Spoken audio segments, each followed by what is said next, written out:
Ya, urusan pemilu telah selesai lama dan anggota dewan baru telah mulai bekerja untuk menunaikan janji yang pernah ditebar.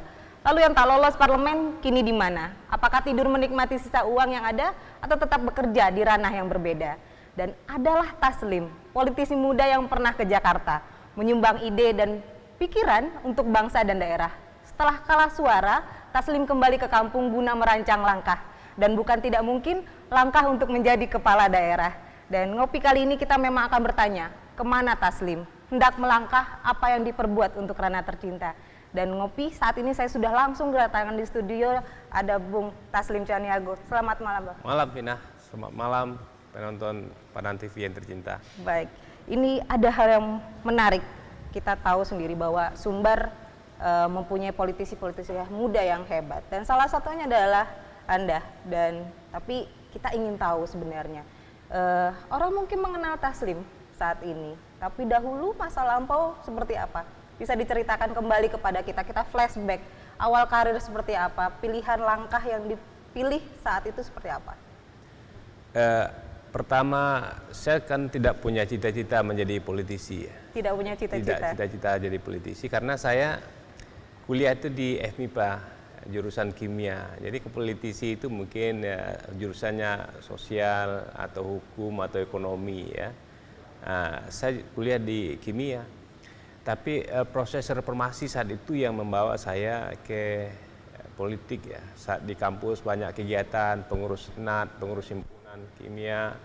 Saya itu di kepemudaan di kampung punya aktivitas, maka adalah reformasi pada tahun 98 ya. Menjadi aktivis saat itu?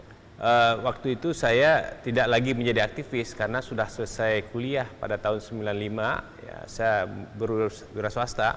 Baik. Berwirausaha juga, tapi setelah saya selalu mengikuti karena menjadi hobi membaca dan segala macam, dan waktu masih kuliah sering ke Takwa di Muhammadiyah ya, karena sering tidur-tidur di sana selesai sholat zuhur ya, karena saya waktu itu waktu kuliah saya aktif membantu saudara berdagang di Blok A, maka sering ke Takwa. Jadi inilah pergaulan-pergaulan itu yang membuat saya akhirnya ingin berpolitik saat reformasi, maka saya mencari partai politik, saya melamar lah ya gitu ya. Karena Pak Amin, saya baca betul tuh Pak Amin waktu itu ada majalah apa ya waktu itu ya, saya lupa majalah yang terbitnya di Solo. Pak Amin masuk ke Muhammadiyah ini karena memang mengagumi idola dari Amin Rais. Ya, saya memang dari dulu melihat ya, waktu masih kuliah Muhammadiyah itu kan sebuah lembaga kemasyarakatan yang kegiatan sosial, dakwah dan sosial ini sangat menarik ya. Di situ ada pemuda Muhammadiyah, di situ ada ikatan mahasiswa Muhammadiyah dan ada ikatan pelajar Muhammadiyah. Maka saya masuk ke pemuda Muhammadiyah saya. Ya, jadi ini yang membuat begitu ya. Jadi semuanya berjalan seperti tanpa perencanaan saja. Jadi situasi lah yang membuat masuk ke partai politik dan juga masuk ke Muhammadiyah. Masuk ke pemuda Muhammadiyah lebih banyak karena sering tidur di Takwa saja. Karena tidur di Takwa. Iya. Nah, setelah itu memang keluarga saya, mertua saya juga Muhammadiyah, pengurus Muhammadiyah, mengurus musala Muhammadiyah Asia gitu ya. Baik, ini perjalanan yang menarik. Dari latar belakang kalau kita bilang sains karena MIPA. Sudah itu berwirausaha. Lalu tiba-tiba barulah untuk masuk ke dalam dunia politik. Ini sudah direncanakan ketika saat sudah masuk ke partai, sudah direncanakan untuk menekuni ini atau seperti apa? Nah, saat pertama saya masuk partai politik itu saya minta izin keluarga saya. Ya, saya mau aktif di politik ya. Ke orang tua dan segala macam. Nggak apa-apa, itu bagus, bismillah gitu ya. Disuruh lah, nggak apa-apa, dan kami support ya. Nah, saya itu mengalir saja dan tidak. Nah, saat menjadi calon anggota DPRD saya juga tidak mau, malah waktu mencalon biar sajalah ya, tidak perlu mencalon. Benar-benar tidak ada keinginan saya untuk menjadi pucuk pimpinan dimanapun. Saya hanya menjadi anggota partai dan akan berjuang. Saya lihat Pak Amin ini bagus sekali, saya akan membantu beliau dengan apa yang saya punya gitu. Seperti itu saja. Malah saya juga aktif di kampung malah. Waktu tahun 1999 ya, itu kan ada perubahan dari kembali ke Nagari. Nah, saat itu saya menjadi anggota DPRD Nagari namanya. Nah, di Kabupaten Agam di Nagari Semaraso. Nah, saya salah satu menjadi Badan Musyawarah Nagari. Nah, kita pertama di Agam itu yang pemilihan Nagari langsung itu di Nagari saya. Nah, saya beberapa orang dari Padang menjadi Bamus itu merancang sebuah perna sehingga pemilihan langsung pertama di Agam. Jadi memang ini tidak didesain sedemikian rupa. Nah, lebih banyak juga karena dorongan kawan-kawan, ya sudah siapa lagi? Nah, udahlah Taslim saja, siapa lagi? Seperti itu. Yalah kalau gitu nggak apa-apa. Dan yang tua-tua juga begitu. Ada Ketua DPD PAN Kota Padang Pak Jasrial itu, udah Taslim kamu mencaleg ya. Ada lagi Sekretaris DPW Taslim, caleg DPRI saja langsung. Baik. Jadi begitu. Jadi memang di luar desain semua gitu. Ketika itu di luar desain dan kita sudah masuk ke dalam sistem, apalagi masuk menjadi anggota DPRD Sumbar ketika 2004 hingga 2009, ini kesulitan saat itu seperti apa? Bagi saya tidak ada kesulitan rasanya, karena ini saya lakoni ya, biasa-biasa saja, tidak ada kepura-puraan, tidak ada desain semua. Ini dari hati yang paling dalam, mana tugas saya apa. Ya, karena saya juga menjadi hobi ya. Waktu saya sedikit waktu kuliah, saya itu bagian orang yang mengurusi ada MDA, TPA ya. Kita bagaimana mencari dananya, kita yang jalan di sini cari perantau, kita kirim pulang sehingga MDA itu jalan. Ada klub sepak bola gitu, saya jadi bendaharanya ya. Jadi itu sudah saya lakoni. Nah, saat menjadi di DPRD itu kan sebenarnya kemauan kita sesungguhnya. Seperti apa kita mau bekerja dan kita yakini itu bisa baik ya, saya kira semua petunjuk dan cara kerjanya sudah ada. Tidak perlu ada sesuatu yang merepotkan kita. Tapi yang penting itu mesti ada kemauan untuk berbuat itu. Karena apa? Karena di DPRD itu kalau mau malas ya nggak apa-apa. Ya, kalau mau bekerja ya bisa bekerja. Jadi tidak ada tuntutan ya, secara apa di partai pun, karena partai masih baru semua, tidak ada tuntutan pekerjaan yang keras di partai itu. Sangat ditentukan kepada kita sendiri seperti apa kita maunya. Pilihan itu ada dan tinggal kita yang menentukan. Iya, jadi kita yang menentukan mau rajin, mau kerja keras untuk masyarakat atau mau santai-santai. Anda rajin nggak ketika saat itu? Nah, saya waktu di DPR itu pertama masuk kan saya PAW. PAW saya belajar, saya dengar ya. Belajar, saya menjadi anggota Komisi B 1 tahun, saya turun ke bawah. Dan alhamdulillah PAN menjadi sistem suara terbanyak, saya nomor urut 2, jadi saya suara terbanyak saya. Artinya kan saya yang menilai kan masyarakat. Saya rajin atau tidak itu saya kira saya tidak bisa menyatakan saya rajin. Seperti apa? Penilaian rajin itu seperti apa kan beda-beda ya. Kalau sekolah tidak pernah absen, ya kan? Kalau DPR belum tentu tidak absen, tapi ke masyarakatnya bagaimana? Bisa ke kantor tiap hari, ke masyarakat tidak ada juga tidak bisa dibilang rajin anggota DPR. Maka saya waktu itu ya alhamdulillah periode 2009 ke DPRD provinsi lagi, itu suara paling banyak suara saya. Nah, dipercaya menjadi ketua praksi. Langsung jadi ketua praksi saya waktu itu ya, dengan jumlah anggota praksi PAN 10 orang. 10 orang anggota praksi PAN. Dari samping ketua praksi, saya dipercaya juga ketua komisi, beberapa komisi. Saya pindah-pindah komisi dan dipercaya ketua komisi. Dan ini saya kerjakan memang dengan sepenuh hati saja. Jadi ketua praksi juga yang penting bagaimana kita membicarakan sesuatu itu. Ini kan politik ya.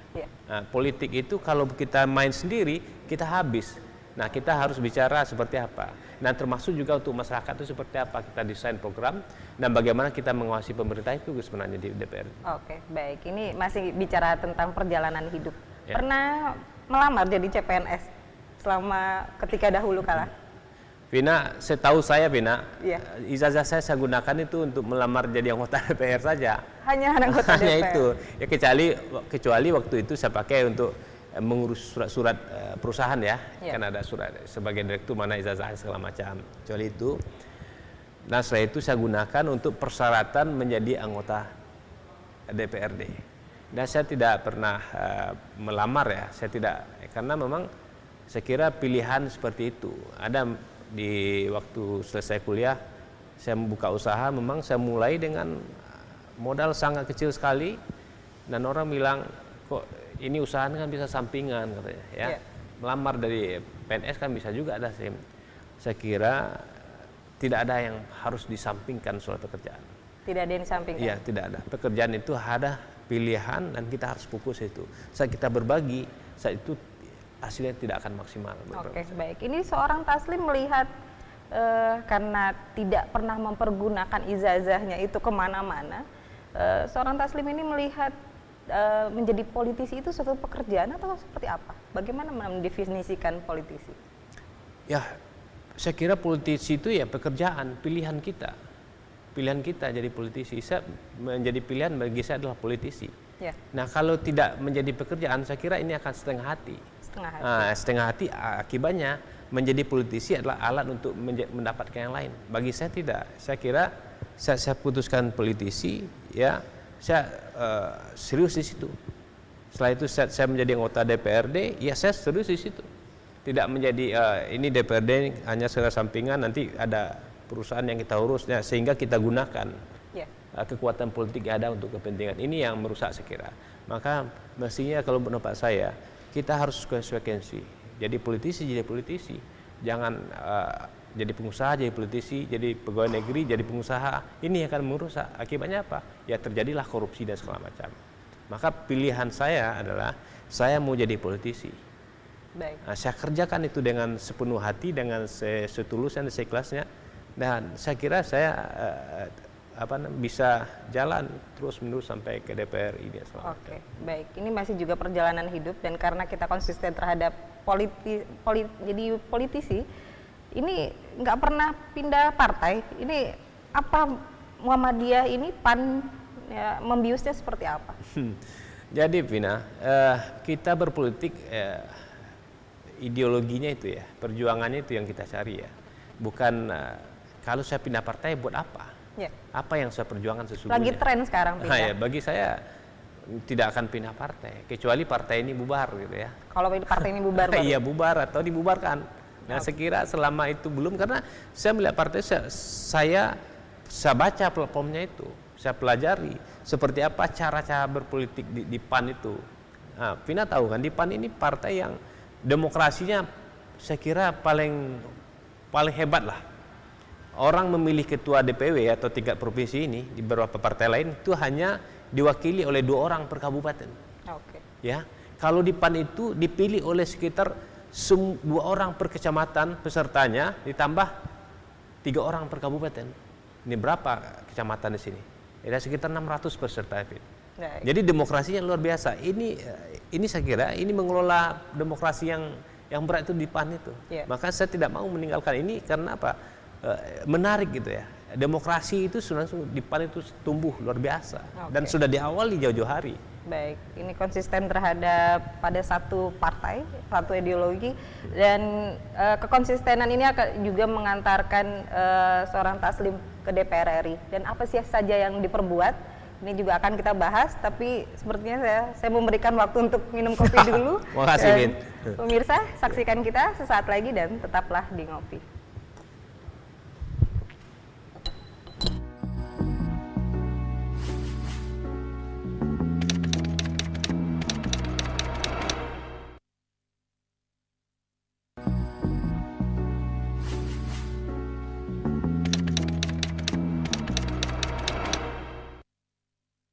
Ya, masih di Ngopi dan kita masih bersama dengan Taslim Caniago. Ini kita masih membahas ini Taslim akan belayar kemana, Bang Taslim?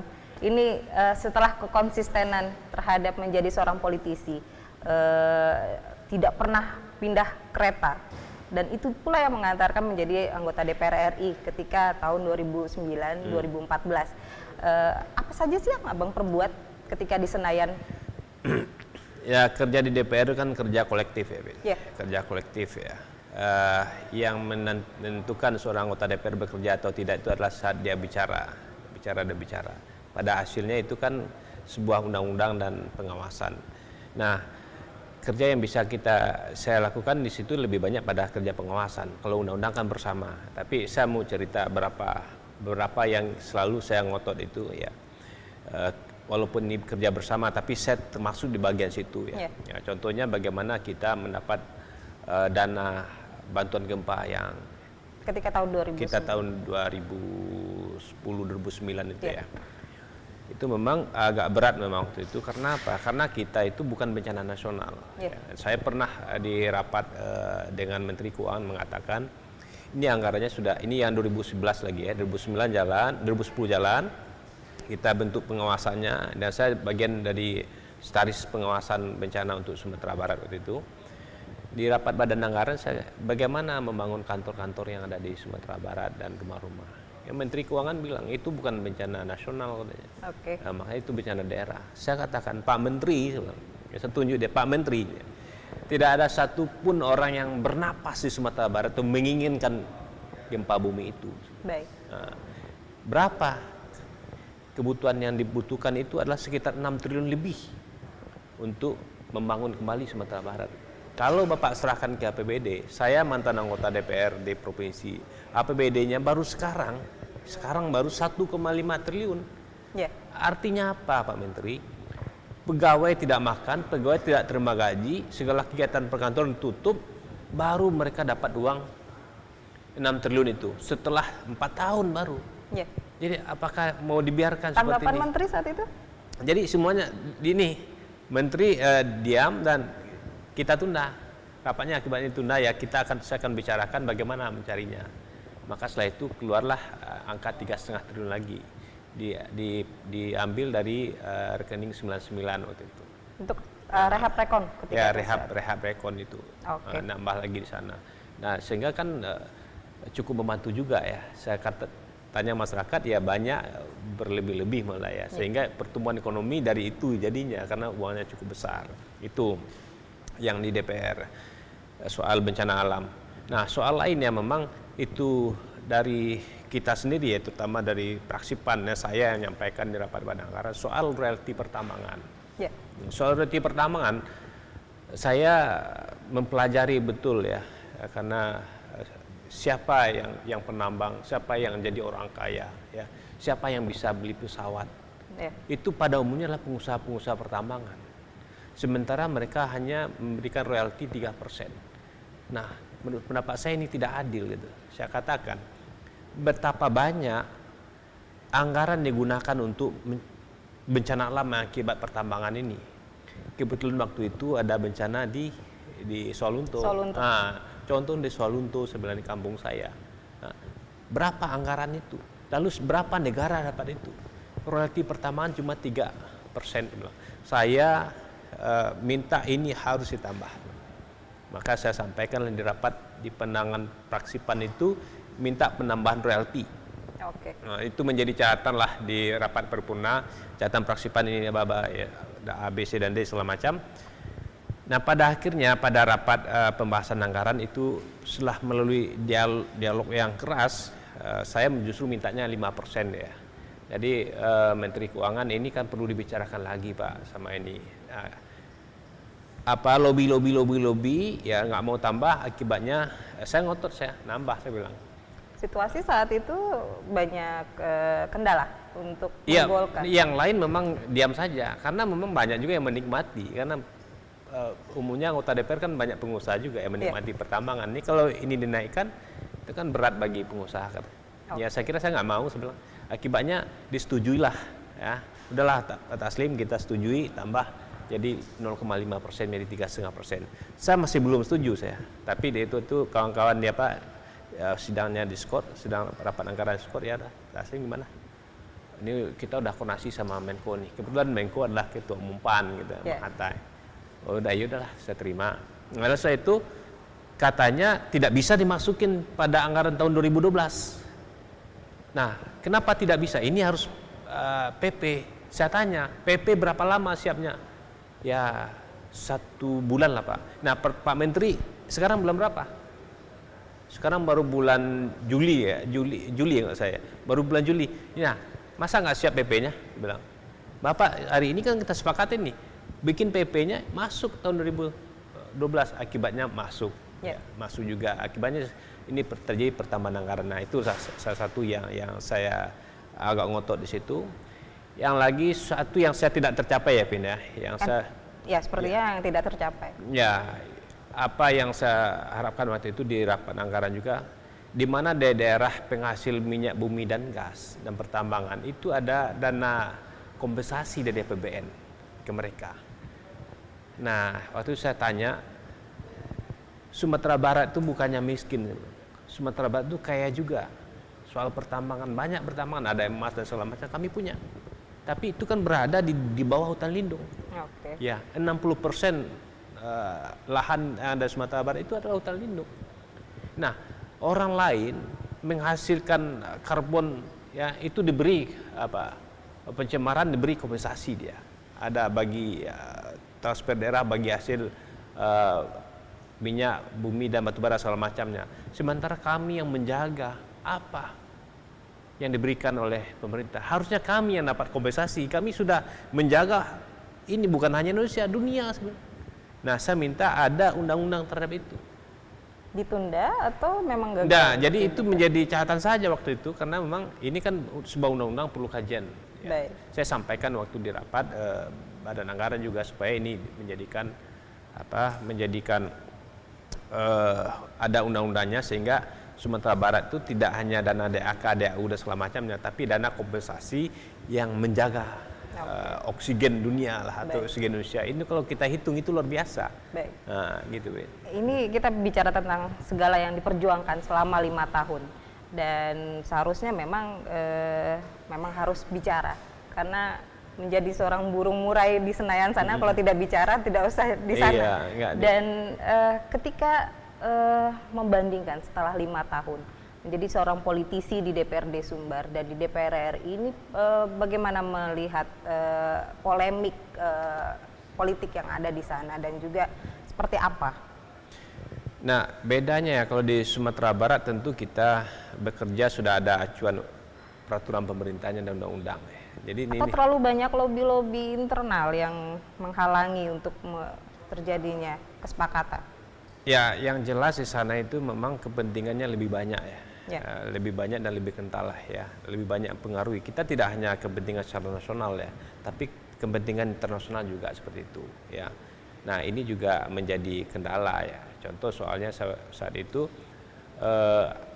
Merpati mau pinjam uang ke Cina ya. Nah, saya waktu itu nggak setuju karena saya kira untuk apa kita pinjam uang Merpati kalau hanya 2 triliun. Nah, karena pesawatnya dari Cina, pinjam uang dan pesawat itu dari Cina. Nah, kenapa tidak kita pinjam ke perbankan nasional saja ya? IPTN yang suruh kita bikin. Nah, di sini sebenarnya kepentingan lobi negara juga sebenarnya. Ya, kalau ini ditolak baiknya Cina ini tentu akan mempengaruhi hubungan itu juga. Jadi itu juga jadi kendala Jadi tidak hanya kepentingan secara nasional, tapi kepentingan luar negeri dan internasional juga banyak di DPR itu. Nah, bedanya dengan kita di Sumatera Barat ya atau DPRD, kita tidak melihat kepentingan internasional lagi. Kita hanya melihat kepentingan kita saja. Bagaimana membangun provinsi kita baik ya. Itu saja kepentingan, tidak banyak. Baik. Ini kita mengarah kepada hari ini bahwa Anda salah satu incumbent yang kita tahu tidak lolos untuk periode hari ini. Ini apa sih penyebabnya? Sudah ada analisa sementara? Ya, dulu saya lolos itu pada 2009 ya. Saya berada pada nomor urut 4. Ya. Sekarang nomor 1. Yang mestinya kan lolos kan. Nomor 4 aja lolos, nomor 1 sangat lolos. Nah, secara suara saya naik itu tinggi sekali ya, 90% pertama suara dari dulu. Nah, cuman bedanya waktu dulu itu merata. Nah, saya dapat semua suara 15.000, yang lain 14.000, 13.000 dan 12.000. Nah, merata. Nah, pada saat sekarang ini saya di atas sendiri, ya, yang di bawah tidak ada yang lebih dari 10.000. Yeah. Ini juga menjadi kelemahan ya. Saya kira waktu itu ya kelemahan kita juga ya, benar harusnya lebih semua daerah saya masukin. Ternyata pada saat pemilu saya hanya memilih agam dan pasaman saja yang maksimal, lain tidak, karena saya kira sudah ada bagian-bagian itu supaya sehingga tidak mengacaukan. Ternyata yang lain tidak bisa mengangkat suara lebih banyak ya, sehingga juga partai kehilangan kursi. Nah, itu jadi bukan ya sudah maksimal lah, dan juga pola politik sekarang memang lebih agak kejam lah dibanding kejam untuk saat ini. Dibanding dulu ya. Terus terang waktu saya 2009 saya menghabiskan uang lebih banyak sekarang daripada mungkin 4 kali lipat dulu lah saya habisin sekarang gitu. Daripada yang dahulu. Daripada yang dahulu. Untuk pencitraan. Ya, untuk pencitraan, untuk komunikasi kemana-mana. Baik. Ini berat sebenarnya, memang karena beda ya. Kalau sekarang kan orang sudah mempersiapkan jauh-jauh hari. Baik. Nah, sistem suara terbanyak itu berjalan kan. Nah, setelah itu juga ini caleg itu melakukan semuanya. Nah, KPU dan Bawaslu belumlah mampu melakukan pengawasan. Sistem pemilu kita walaupun sudah ada undang-undangnya, tapi di mana aturan-aturan main itu tidak jalan, tidak mampu diawasi oleh Bawaslu. Nah, karena juga Bawaslu tidak punya perangkat yang kuat untuk melakukan pengawasan itu. Kerjasama dengan pemerintah daerah juga tidak bisa apa-apa. Baik. Nah, ini cost-nya luar biasa tingginya sehingga persaingan ketat sekali. Maka ini bukan berarti karena incumbent tidak seagresif yang newcomer ya, bukan seperti itu. Kalau saya kan sudah membina sebenarnya ya. Contohnya kalau saya tidak membina daerah dengan baik, pasti suara saya tidak akan bertambah daripada kemarin. Tapi saya sudah bertambah suara besar. Nah, karena ini juga berbeda sebenarnya pengaruh partai politik juga ya. Bagaimana partai itu dibangun dengan baik, infrastruktur partai baik, dan kader partai juga menyebar bagus sehingga ini menjadi kekuatan. Baik, ini akan menjadi kekuatan. Dan saya akan meminta pandangan tentang konstelasi politik pasca terhadap pelantikan Jokowi sebagai seorang politisi muda yang sudah malang melintang 5 tahun di Senayan. Bagaimana memandang konstelasi politik sebar? Tapi juga sebaiknya minum dulu. Kita akan rehat sejenak, pemirsa. Saksikan kita sebentar lagi. Tetaplah di Ngopi.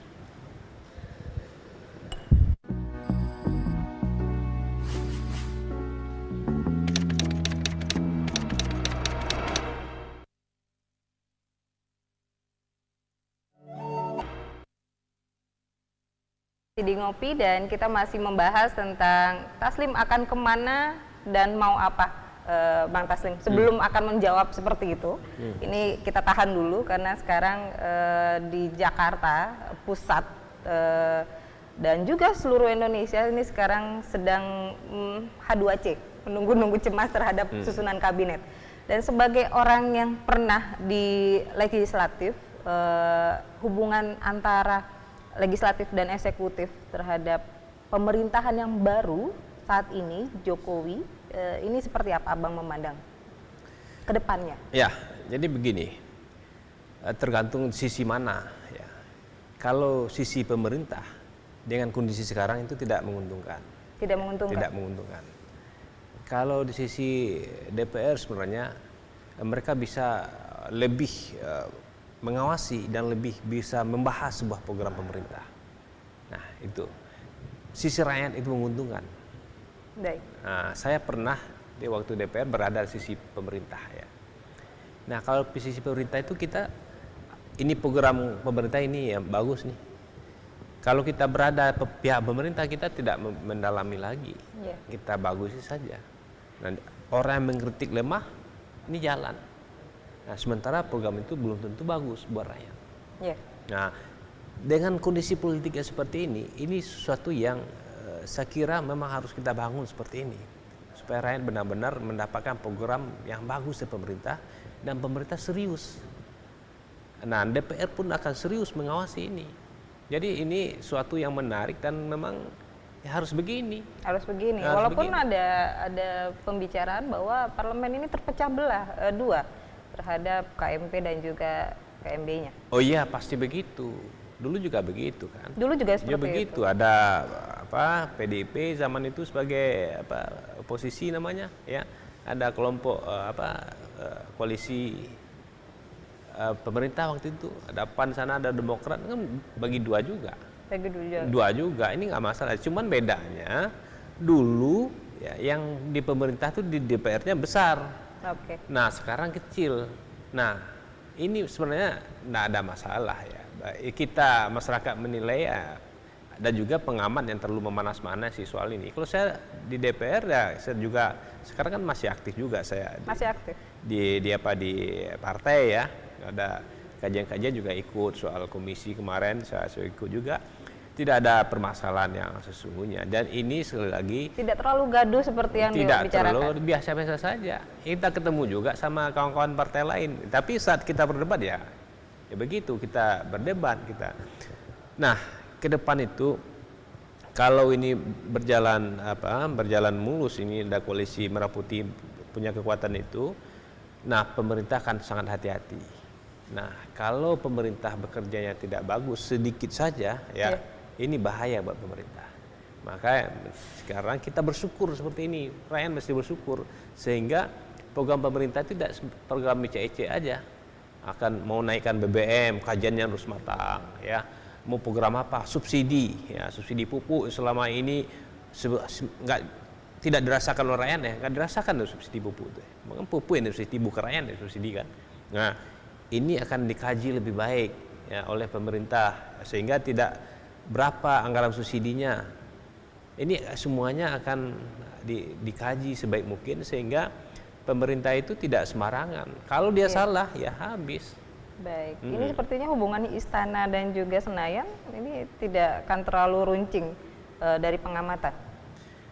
Nah, saya tidak akan terlalu runcing ya, Ben, ya. Karena memang semuanya kan seperti orang lihat kemarin mengatakan ada boikotnya pelantikan ya, oleh MPR. Santai-santai saja kan, tidak ada.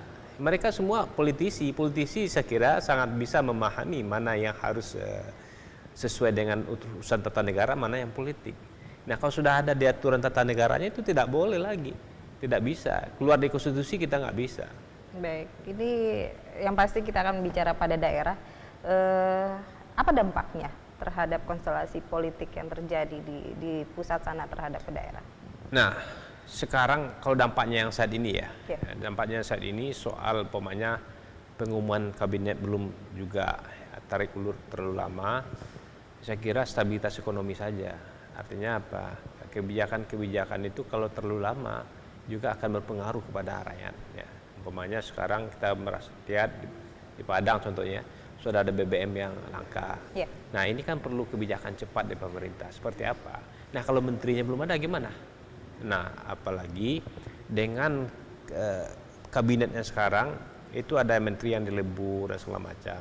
Nah kalau pengumuman kabinetnya terlalu lama, saya kira ini kan perlu waktu pencocokan soal nomenklatur anggaran, ya, soal infrastruktur di bawahnya kementerian itu dirjennya bagaimana. Ini kan pasti dilebur lagi.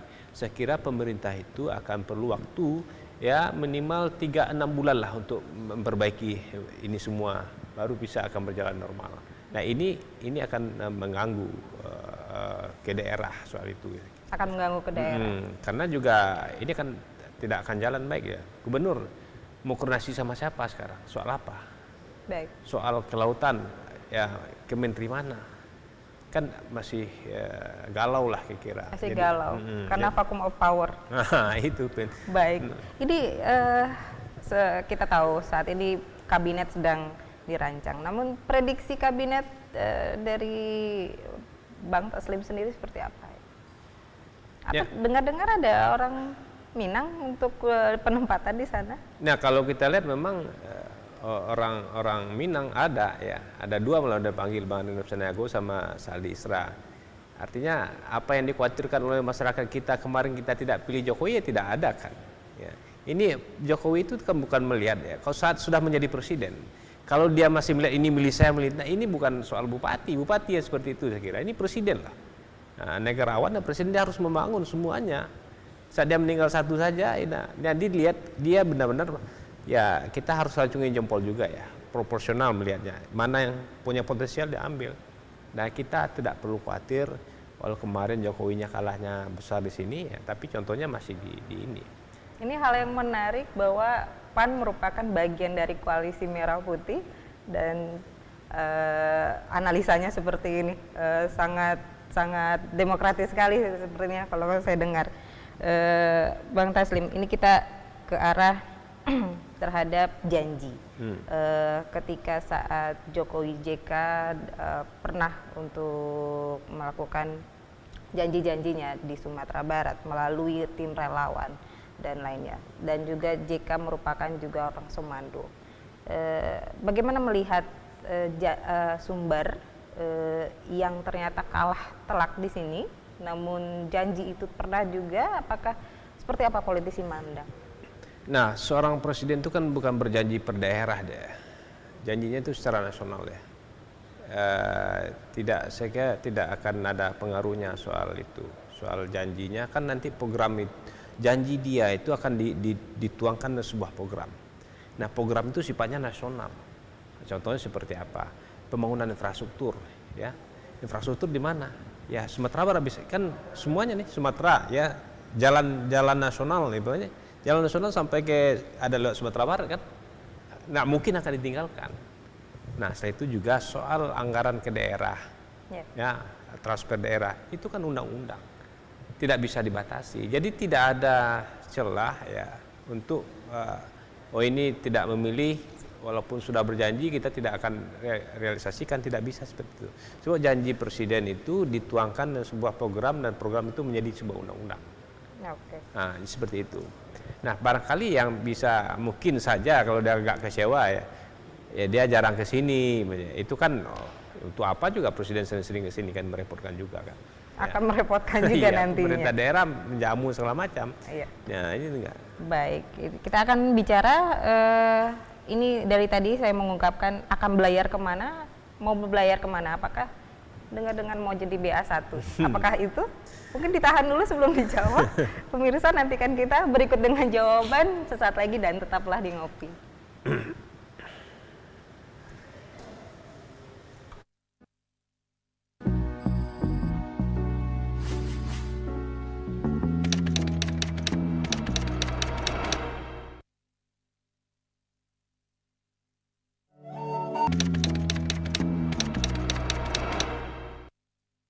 Ya, masih di Ngopi dan sayang sekali ngopi kita sampai saat ini sesi terakhir, Bang.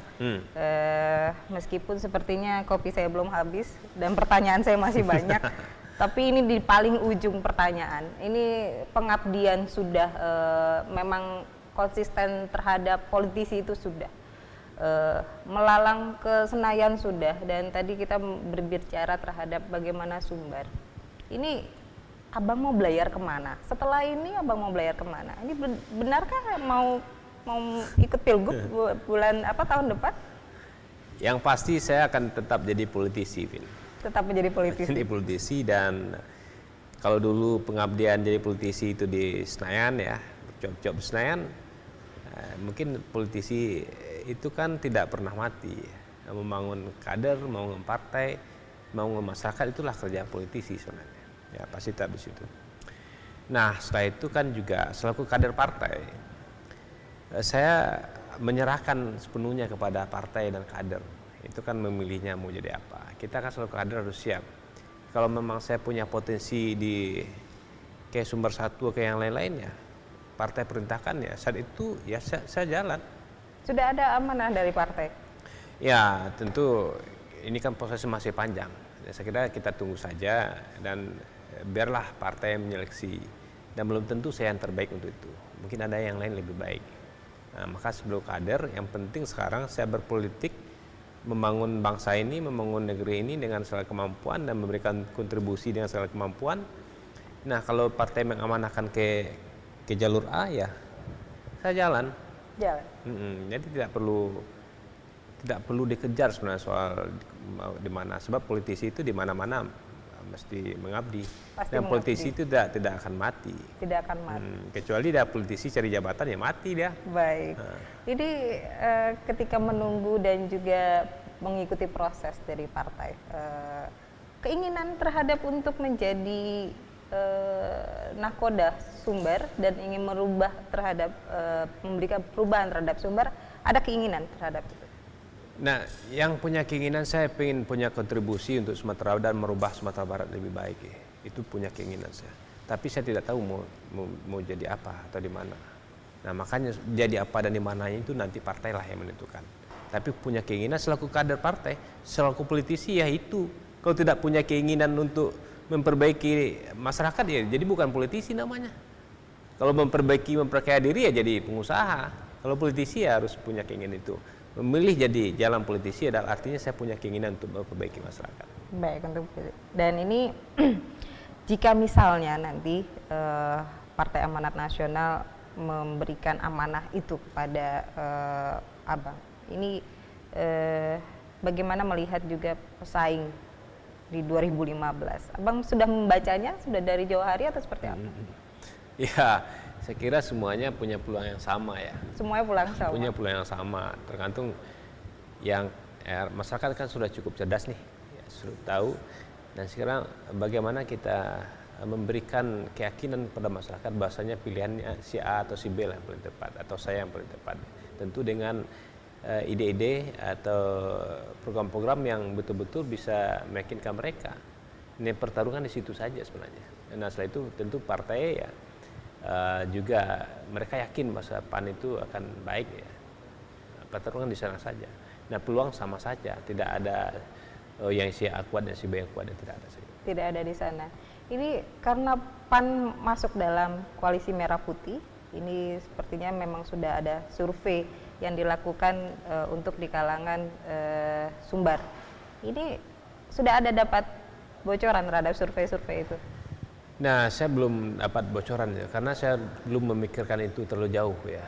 Kalau saya sudah memikirkan sudah harus bekerja di situ, saya akan usahakan cari bocoran itu. Bahkan kalau perlu saya survei kan. Okay. Tapi karena belum ada perintah ya, sekarang bagi saya tetap bekerja politik dan memberi pemikiran baik di pusat, secara nasional maupun secara daerah itu saja. Baik, ini terlepas daripada itu, sudahkah melakukan pendekatan terhadap masyarakat saat ini? Nah, politisi itu tidak boleh jauh-jauh di masyarakat. Tidak boleh jauh-jauh? Iya, karena apa? Karena kerjanya kan untuk memperjuangkan kepentingan masyarakat.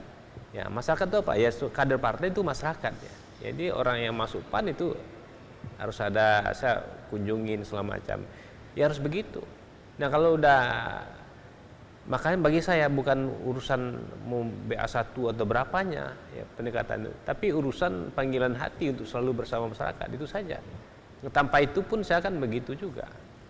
Okay. Tidak ada perubahan saya kira ya. Paling-paling ya intensitasnya mungkin ya agak kalau dulu memang di DPR. Nah, kerjanya memang dibiayai dan harus ke situ. Nah, sekarang mungkin polanya agak berbeda, mungkin polanya mungkin lebih banyak ke partai, lalu pengabdian sosial lain yang saya punya pemikiran tentang itu. Baik, ini kita melangkah pada meskipun ada debat tebal yang sekarang terhadap sistem pemilihan. Kalau misalnya pemilihan tidak langsung, apakah siap juga untuk masuk? Nah, itu apapun modelnya, ya selalu ke kader partai kita harus siap apabila diperintahkan. Ya, karena apapun juga ya demokrasi itu kan pilihannya partai politik ya. Nah, kalau partai Taslim tidak boleh maju ya, apapun modelnya saya nggak bisa maju. Nah, tapi sekarang mau langsung mau tidak langsung ya, apabila sudah menjadi ketetapan atau undang-undang di negara kita ya, Anda maju kata partai ya maju. Oke, ini kabarnya juga di Sumbagut ini sepertinya ada kabar semakin menguat. Ini apakah bisa menang mutlak di situ? Di mana? Di Sumbagut. Ya, kita lihatlah, saya nggak bisa berprediksi soal itu. Tidak bisa berprediksi tentang itu. Oke, baik. Kemanapun politisi melangkah dan apapun mengarahnya pasti terhadap perjuangan persoalan Sumatera Barat. Hari ini seorang Taslim melihat apa yang krusial persoalan Sumatera Barat dan apa jalan keluar yang harus dilakukan. Ya, kita yang saya lihat memang soal sumber daya manusia memang kita harus kembali terus dan menerus membangun ya. Ini sesuatu yang tidak boleh berhenti kita lakukan. Karena apa? Kita itu tidak punya sumber daya alam, ya, tidak punya sumber daya alam, dan kita juga tidak punya budaya menjadi buruh. Gitu. Nah, kita tentu punya budaya itu menjadi orang-orang yang punya kemampuan intelektual lebih. Nah, sekarang itu kan sudah mulai agak menurun lah ya, menurun. Kalau dulu masih banyak sekali, nah sekarang saya kira menurun. Dan ini kan menjadi perhatian pemerintah soal itu. Nah, soal itu juga soal potensi yang kita miliki. Nah, kalau saya melihat itu belum tergarap maksimal. Nah, kalau kita tidak menggarap baik soal pertanian, ya, nah kita tidak punya potensi lain. Jadi kita punya hanya sumber daya manusia, potensi kita pertanian dan pariwisata. Saya kira itu. Kita tidak mungkin menjadi daerah industri, ya, karena juga lahan kita terbatas. Yang kedua, kita tidak punya budaya seorang buruh, ya. Nah, ini sulit bagi kita untuk bicara soal industri. Nah, kita hanya bisa menghasilkan pertanian. Nah, kita punya potensi itu. Nanti ke Riau dan pariwisata juga begitu. Nah, kalau salah kelola, saya kira ini akan kita akan ketinggalan jauh daripada daerah lain. Kita akan ketinggalan jauh. Persoalan Sumatera Barat lainnya yang bisa kita ambil dan yang harus langsung kita perbaiki pemikiran Anda. Nah, saya kira yang segera kita perbaiki itu soal pertanian ya. Saya kira kita tidak begitu maju soal pertanian. Karena sudah banyak juga hasil pertanian yang mengalahkan kita, seperti Sumatera Utara di Berestaki itu. Ya, kita sudah ketinggalan. Dan juga banyak hasil produksi dari Thailand yang masuk ke kita dan menguasai pasar-pasar di Riau. Dan ini kan kita jangan lengah di sini. Ini harus kita apakan. Setelah itu juga ada program yang tidak berkesinambungan. Program yang tidak berkesinambungan. Ya, seperti contohnya kakao. Itu kan sudah program gubernur membuat bibit kakao begitu banyak. Setelah masyarakat menanam, mereka tidak tahu mau apa. Harga kakao murah segala macam. Setelah itu penyakitnya. Nah, ini kan harusnya sudah apapun urusannya itu harus berkesinambungan sehingga tidak ada tidak kekecewaan bagi masyarakat dulu nanam kakao. Apakah pemerintah saat ini di eranya Irwan Prayitno saat ini tidak berkesinambungan? Nah, saya tidak begitu melihat sejauh itu ya. Saya cuma melihat dari luarnya saja. Tidak ada kan pabrik kakao di kita. Kalau mau berkesinambungan harusnya sudah menanam sekian ratus ribu hektar kakao, mesti ada investor kakao. Begitu aja tolak ukurnya. Setelah itu juga masyarakat yang bertanam kakao itu benar-benar menikmati. Kadang-kadang mereka tidak menikmati. Mereka justru kakao pindah ke yang lain gitu. Itu tandanya pemerintah tidak berkesinambungan soal program itu. Oke, tidak, ya mungkin ada tapi nggak maksimal lah. Seperti apa juga belum memanfaatkan perguruan tinggi umpamanya. Ya. Nah, perguruan tinggi harus maksimal. Ada manfaatnya. Saat memanfaatkan perguruan tinggi itu, pertama perguruan tingginya akan menjadi hebat di mata orang seluruh Indonesia. Yang kedua, hasil yang kita manfaat perguruan tinggi bisa dinikmati oleh masyarakat. Nah, itu juga awal konsep bagaimana dulu Litbangda kita hapus. Ya. Nah, jadi konsepnya itu bagaimana menjadi Litbangda itu bukan Litbangda, tapi Litbangda itu perguruan tinggi nih. Baik. Banyak soal kelautan apa yang lebih unggul. Bung Hatta ya dimaksimalkan. Soal adat dan budaya yang harus selalu kita jaga, apa yang lebih unggul? Yeyen dimaksimalkan. Soal pertanian apa yang unggul? Unan sana. Jadi jadikanlah perguruan tinggi menjadi Litbang daerah. Tidak perlu ada Litbangda lagi. Dan itu waktu DPRD kita menghapus Litbangda waktu itu. Ketika saat di DPRD, saya kira mubazir menurut saya. Karena penelitian itu tidak murah gitu. Apalagi penelitiannya bersifat eksak ya, pertanian segala macam butuh peralatan yang mahal. Kecuali penelitian sosial. Waktu Litbangda daerah kita hanya melakukan penelitian sosial saja dengan biaya 12 miliar setahun. Nah, bagaimana kalau biaya 12 miliar itu setahun ke Unan? Unan ini kita punya kakao sekian banyak. Anda teliti, Anda cari bagaimana masyarakat mendapatkan nilai lebih dari kakao itu. Dan yang lain-lainnya sebagai macam. Baik. Jadi seperti itu kita manfaatkan. Nah, saya kira ini yang perlu kita kerjakan ke depan. Jadi sehingga kalau dimanfaatkan universitas yang ada itu, maka otomatis dosennya yang sekolah tinggi itu punya penelitian, dia bisa kumnya naik dan dia menjadi bisa hebat, bisa seminar kemana-mana. Lalu universitas itu menjadi top karena ada temuan-temuan segala macam. Otomatis kan sumber daya kita kan secara otomatis akan meningkat.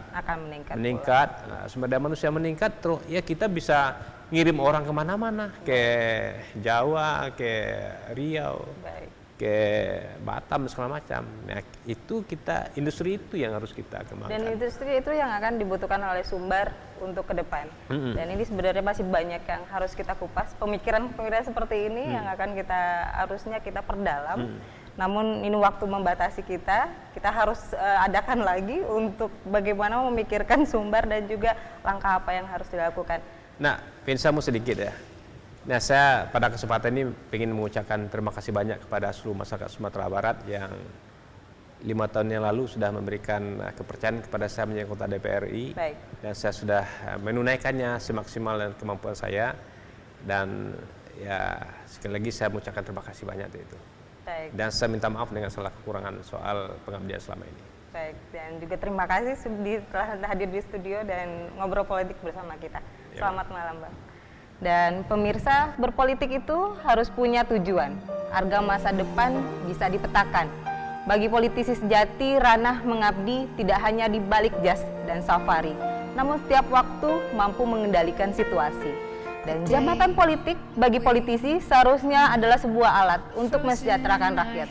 Dan kita pun berharap muncul sosok politisi sejati yang akan memimpin Sumatera Barat, yang tidak hanya berpikir sesaat, namun juga akan menerjemahkan suara rakyat. Saya Vina Melwanti, kita akan bertemu lagi ngopi minggu depan. Assalamualaikum warahmatullahi wabarakatuh. Sampai jumpa. How to be brave? How can I love when I'm afraid to fall? Watching you stand.